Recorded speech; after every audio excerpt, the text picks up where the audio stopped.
qual é a ação dele em relação a isso? É xingar o Marco Rubio, mas não só xingar o Marco Rubio. O que ele fala? Dentro da República, sabe? Que o imbecil desse não percebe que quem é prejudicado é o povo, não é o Lula. Um imbecil destes. O imbecil destes a qual ele está se referindo, pelo contexto do vídeo, é o Trump. Que eles estão equivocados e que eles estão induzindo o mundo a uma violência desnecessária. Se os Estados Unidos quer problema, ele tem o direito de não querer. Agora, nós não vamos ficar chorando. Nós vamos procurar outros parceiros. Nós resolvemos decidir que esse país não adotará mais a política do vira-lata diante das grandes potências. Ninguém tem que ter medo de nada. Tá chamando pra porrada. Porque a gente não vai baixar a cabeça. Acabou, sabe? Vejam, o Lula está chamando os Estados Unidos para porrada. E quem tá na reta é você. E o Lula não para de procurar sarna para se coçar, hein? Olha só o que ele disse nessa quarta-feira. Lula volta a atacar Rubio e o chama de latino-americano frustrado. A fala se deu em uma reunião no Planalto, nessa quarta-feira, dia 3. Em ocasião anterior, o petista Lula já havia dito que o secretário de Estado dos Estados Unidos, Marco Rubio, não gostava do Brasil. Esse é o Lula. O outro vídeo que a Mica mandou para você agora há pouco, do Lula de hoje. Do Lula de hoje.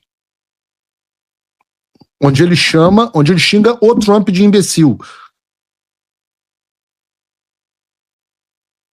Eu acho que ela botou no roteiro mais pra frente, mas o lugar pra entrar é agora. Não tem?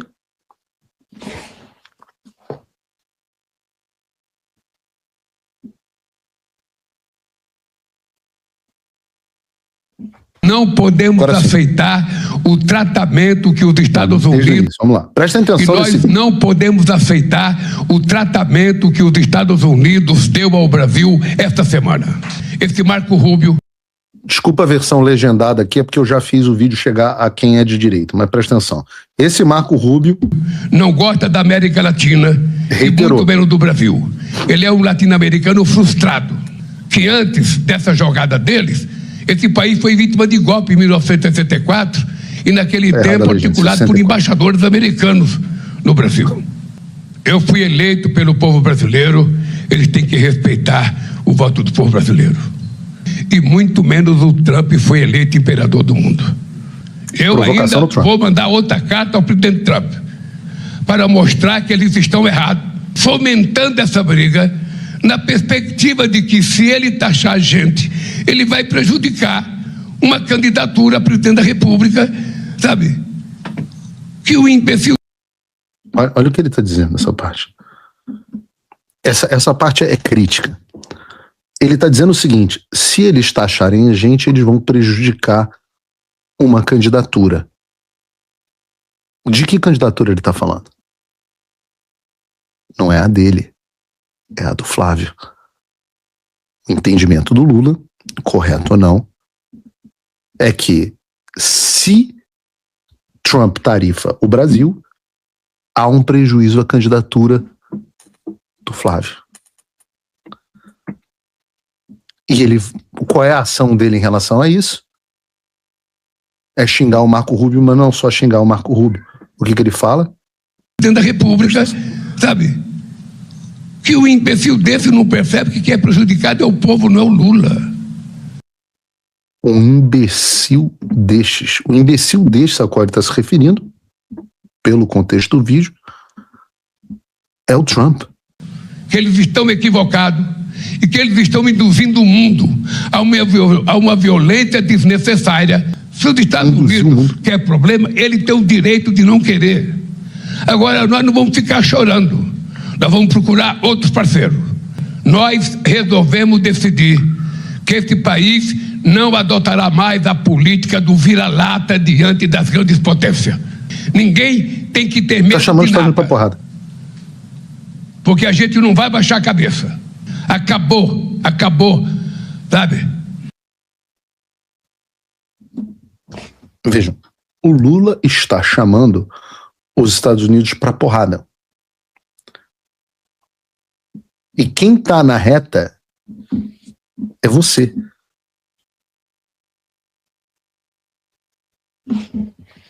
É você. Vejam, em todas as oportunidades, nós já trouxemos aqui um apanhado de todas as vezes que o Lula falou mal do Trump esse ano. Levamos ao presidente Trump as falas do Lula depois da reunião com o Trump, onde ele disse que o Trump agora sabia que não podia se meter com o Brasil. Vocês imaginem, eu não vou comentar aqui o que o Trump achou disso. Deixe vocês usarem a imaginação de vocês. E fora isso, em todos os órgãos internacionais, em toda oportunidade que teve, o Lula partiu para cima dos Estados Unidos. Eu estou provando a você que o Lula está provocando de propósito uma tarifa, ele está cavando uma falta. Vejam o que diz a própria Globo sobre a provocação dos Estados Unidos nos órgãos oficiais. Essa é a Raquel Krahenbuhl, correspondente da Globo nos Estados Unidos, em Washington. Olha, a gente já tinha antecipado aqui que o representante de comércio dos Estados Unidos, Jameson Greer, já estava irritado com o Brasil depois de uma ação do Brasil que bloqueou, junto com a Turquia, lá na Organização Mundial de Comércio, uma medida americana para isentar de maneira permanente tarifas ao comércio digital. E ele tinha dito que tudo de Brasil passaria por ele, então ele queria acelerar essa investigação da 301, tanto que soltaram a informação ontem, né, depois de quase um ano de investigação, uma investigação muito abrangente contra o Brasil, por sinal, né, que aborda tanto... Prestem atenção aqui, o ponto central é o seguinte: a Globo dizendo que o Brasil provocou os Estados Unidos antagonizando a posição americana na Organização Mundial do Comércio. A gente sabe que o Brasil antagonizou os Estados Unidos na questão do Irã, na questão da Venezuela, tem antagonizado na questão de Cuba. E quando o Lula diz, vamos procurar outros parceiros comerciais, se prepare, filhão. O que ele está falando é, nós vamos abrir as pernas para a China. Nós vamos abrir a perna para a China. Só que esquece o seguinte, a China vende muita coisa para o Brasil. Mas o responsável por investimento estrangeiro direto, número 1 disparado, são os Estados Unidos. Quem investe no Brasil são os americanos. Os chineses vendem bugiganga para os brasileiros, mas quem investe no Brasil são os americanos. Não estão satisfeitos? Não estão convencidos de que o Lula está provocando o Trump? Então, eu vou te dar outro exemplo. Botei Globo, botei Gazeta do Povo, botei o próprio Lula falando. Deixa eu colocar aqui uma da Revista Oeste para vocês não acharem que eu tenho implicância com eles. Aliás, um abraço aí para eles. Tenho tratado com enorme respeito e com muito bem o Edilson Salgueiro, o editor da Oeste. Então, vejam essa. Brasil aceita general venezuelano sancionado pelos Estados Unidos como adido militar.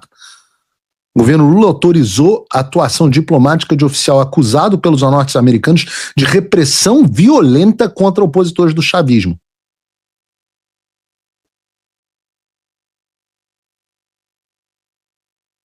Tá bom ou não tá bom? Tá bom ou não tá bom? Então, assim, só não vê quem não quer. O Lula está cavando a falta, está cavando as tarifas. E eu diria mais, eu continuo achando que a possibilidade de termos tarifas até outubro, mesmo com todo o esforço do Lula, é perto de zero. Eu estou dizendo que, na minha opinião, por tudo que eu escuto, nós não teremos tarifas. E é por isso, que, pelo menos até outubro, e é por isso que a imprensa está tentando fraudar e inventar uma tarifa que não existe ainda. Por que eu digo ainda? Porque eu posso dizer, se a chance de nós termos tarifa até outubro é perto de zero, a chance de nós termos tarifa depois de outubro, caso Lula seja eleito presidente, é de quase 100%. Você pode acreditar em mim ou acreditar no Estadão, como faz o Rodrigo. Eu, se fosse você, acreditaria em mim. E não acredita em mim só porque você sabe que eu tenho bons relacionamentos, não. Vejam a postura do presidente Trump. Você não precisa ter as fontes que eu tenho. Vejam a postura do presidente Lula, em relação ao Trump. Vejam a postura do presidente Lula em relação ao Trump. Agora, onde a comunicação do Flávio deu show, que destruiu a narrativa da mídia, foi que, além do pronunciamento público, além da nota, etc., ele enviou uma carta diretamente ao secretário Rubio. Quando a gente está falando do Marco Rubio, talvez não seja claro para toda a audiência o tamanho da importância desse cara. Esse tal de Marco Rubio, como diz o Lula, né? Ele não é o secretário dos Estados. A gente está falando do secretário de Estado, que é o chanceler do governo americano. Nos Estados Unidos, essa posição, que é equivalente ao ministro das Relações Exteriores no Brasil, como os Estados Unidos têm uma política externa fundamental para o mundo inteiro, tradicionalmente a posição de secretário de Estado é considerada a posição mais importante de todo o gabinete do presidente, ou seja, de todos os ministérios. Nos Estados Unidos, os ministérios são chamados de secretarias. Então, a secretaria mais importante dos Estados Unidos é a Secretaria de Estado. Para nós, especificamente, na área da política externa, na relação com o Brasil, o Rubio, secretário de Estado, o Rubio, ele tem, aliás, antes disso, o Rubio tem uma segunda posição. Tá? Nos Estados Unidos você tem o governo americano, você tem a Secretaria de Estado, que é fundamental. Não satisfeito com essa posição, que é a mais importante dos Estados Unidos, o Trump nomeou o Rubio para a posição de National Security Advisor, que é o Conselheiro de Segurança Nacional. Essa posição normalmente tem um outro nome. Eu estou tentando até me lembrar quem era. Até lidei com ele no início do governo Trump. O Rubio é o primeiro cara que eu tenho notícia que ocupa as duas posições. Então, às vezes as pessoas não sabem a diferença, mas nos Estados Unidos você tem o Departamento de Estado, que é uma secretaria super poderosa que atende o presidente dos Estados Unidos, mas dentro da Casa Branca você tem alguns conselhos que o presidente tem que reportam diretamente a ele. Você tem o Conselho de Política Doméstica, que é o DPC, Domestic Policy Council, você tem o Conselho Econômico do Presidente, e você tem, para lidar com política externa, o Conselho de Segurança Nacional. O Rubio é um sujeito que é tão poderoso na administração Trump que ele ocupa as duas posições, secretário de Estado e Conselho de Segurança Nacional. Na área externa, ou da relação com o Brasil, o Marco Rubio tem a autoridade quase que completa, sem precisar sequer da aprovação do presidente para quase tudo. Por exemplo, a imposição das sanções Magnitsky não dependem do presidente americano. Ele faz, por exemplo, o secretário de Estado tem o poder de pedir ao secretário do Tesouro que faça essa designação. Não precisa da ação presidencial. É claro que o presidente pode mandar, desmandar, retirar, como o caso do Trump acabou retirando, mas o Rubio, se quiser designar alguém, não precisa legalmente. Ele tem um poder para sanção a autoridades estrangeiras. Ele tem o poder, por exemplo, para cassação de vistos, discricionária, autoridade discricionária, não consulta o presidente para isso. Quem cassou o visto de mais de duas dúzias de autoridades brasileiras foi o Rubio. Toda a área de política externa, qual é a direção da política externa em relação ao Brasil, é determinada pelo Marco Rubio. O que o Rubio não fez foi justamente essa investigação que é feita por um outro órgão do governo americano, que é um órgão burocrático, que é o USTR, United States Trade Representative, ou seja, o representante comercial dos Estados Unidos. Então não só o Rubio não foi a pessoa que está sugerindo tarifas ao Brasil, como certamente ele é a última pessoa, se a gente não quiser tarifa, ele é a última pessoa com a qual vale a pena brigar. Não é coincidência que o Marco Rubio, dentro da política americana, seja uma figura central. Ele foi senador pelo meu estado aqui da Flórida, aliás, um senador extremamente popular, que inclusive enfrentou o Trump como pré-candidato à presidência pelo Partido Republicano há 10 anos, em 2016. E ele era considerado um dos favoritos naquele momento, mas acabou sendo desbancado pelo próprio Trump. Então o Rubio quase foi candidato a presidente dos Estados Unidos, 10 anos atrás. A história segue, ele se junta ao Trump e hoje Marco Rubio está entre os mais cotados para suceder Trump na presidência dos Estados Unidos. Hoje, a disputa está entre Rubio e J.D. Vance, os dois mais prováveis. No Polymarket, o site de apostas, a diferença entre eles, reparem o gráfico, reparem o crescimento do Rubio. Consegue aumentar esse gráfico para a gente, Gabriel? Melhor. Reparem o crescimento do Rubio, uma pessoa em alta nos Estados Unidos, e o J.D. Vance. Obviamente, a curva entre J.D. Vance e Rubio, ela tem que ser oposta. Então, este cara com quem Trump está brigando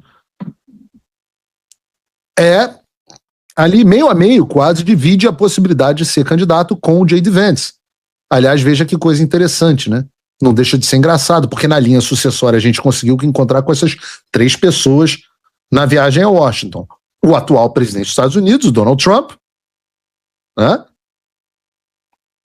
Obviamente, o secretário Marco Rubio e o próprio J.D. Vance.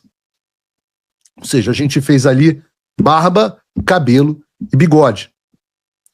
Mas se a discussão está entre tá entre Rubio e J.D. Vance, né, não bastando todo esse prestígio popular, o próprio presidente Trump rasga de elogios o Marco Rubio. Trump disse recentemente que o Rubio é o maior secretário de Estado da história americana, quando ele fez o acordo de paz com Gaza. Recentemente o Trump falou assim, seria uma boa se o Rubio fosse o presidente de Cuba, porque eles estão falando sobre uma ação de alguma natureza em Cuba. Eles estão sempre juntos, o grau de confiança é altíssimo.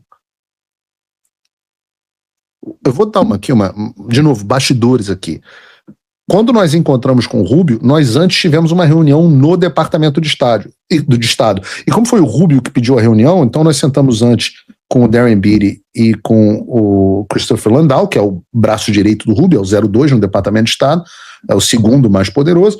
E aí terminou a nossa reunião, a gente não sabia se a gente ia encontrar com o Rubio dentro do Departamento de Estado, o prédio no qual a gente já estava, a sala do Rubio era ao lado da sala do Landau, aliás, umas salas lindíssimas, parecem palácios com aqueles quadros lindos de tinta a óleo de todos os secretários de Estado americanos e tal, muito, muito legal. Mas não, a gente foi informado que a nossa reunião seria de novo dentro da Casa Branca, e foi bom porque a gente ia ter uma reunião com o J.D. Vance também dentro da Casa Branca, mas o que é interessante nessa história? O Rubio despacha também de dentro da Casa Branca. Tamanho grau de proximidade dele com Donald Trump. E aí, vai ser o candidato, vai ser o Rubio, vai ser o J.D. Vance, quem vai ser? Bom, como se não bastassem todo esse apoio popular, todo esse apoio do próprio presidente Trump, hoje, coincidentemente, saiu uma reportagem na Fox News, onde o presidente Trump foi perguntado quem deve sucedê-lo, J.D. Vance ou Marco Rubio? E a Fox News publicou a resposta do Trump, que foi a seguinte: o presidente Trump afirmou que uma chapa conjunta em 2028 entre o seu vice-presidente e o seu secretário de Estado seria praticamente imbatível, elogiando a sintonia entre duas das figuras mais proeminentes do Partido Republicano, J.D. Vance e Marco Rubio. Trump disse: eu observo os dois juntos, eles se dão muito bem, têm uma ótima relação, eu gosto dele juntos. Ou seja, o homem com quem Lula está brigando é simplesmente a pessoa errada se você não quer tarifa. Brigar com o Rubio é a mesma coisa que brigar com o Trump e brigar com o povo americano. Seguindo a matéria aqui da CNN, que diz o seguinte: o presidente Luiz Inácio Lula da Silva, do PT, voltou nesta quarta-feira, dia 3, a criticar o secretário de Estado dos Estados Unidos, Marco Rubio. Em reunião ministerial no Palácio do Planalto, o petista chamou o Rubio de latino-americano frustrado. Em ocasião anterior, o chefe do executivo havia dito que Rubio não gostava do Brasil. Aliado da família do ex-presidente Jair Bolsonaro, do PL, Rubio é filho de imigrantes cubanos que foram para os Estados Unidos em 1956. Lula, se prepara porque o Marco Rubio vai ser uma pedra no seu sapato. É isso. Por esse vídeo é isso. Se inscreva no canal, deixe o seu comentário e deixe também o seu like e até breve.